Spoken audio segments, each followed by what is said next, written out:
2026 yilda Daewoo kompaniyasi o'zining afsonaviy modeli Daewoo Espero'ni zamonaviy ruhda qayta taqdim etdi.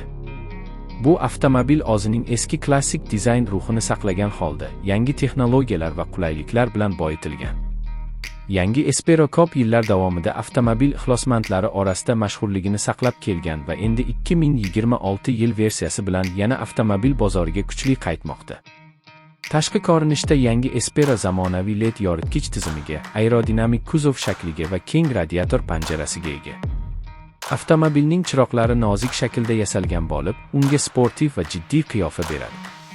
Kuzov rang variantlari esa har bir mijoz didiga moslab keng tanlov bilan taqdim etiladi.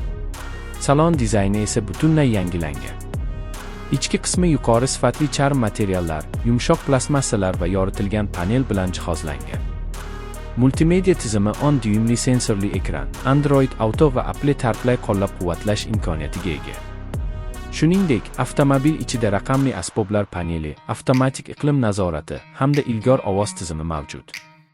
Texnik jihatdan 2026 Daewoo Espero 1.5 litrli turbo benzinli dvigatel bilan ta'minlangan bo'lib, u 140 ot kuchiga ega.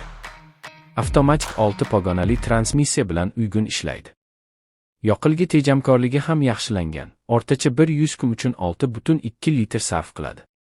Shuningdek, gibrid versiyasi ham ishlab chiqilishi rejalashtirilgan bo'lib, u yanada ekologik toza bo'ladi. Xavfsizlik tizimlari ham zamon talabiga mos darajada. Yangi Espero'da avtomatik tormoz tizimi, yo'lni ushlab turish yordamchisi, to'qnashuvdan ogohlantirish, 360 darajali kamera va adaptiv kruz nazorati mavjud.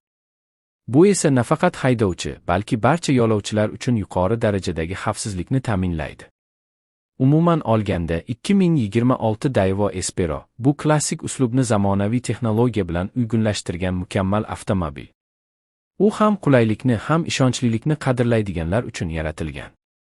Yangi Espero bilan siz nafaqat yo'lda e'tiborni tortasiz, balki har safaringizni haqiqiy zavqqa aylantirasiz.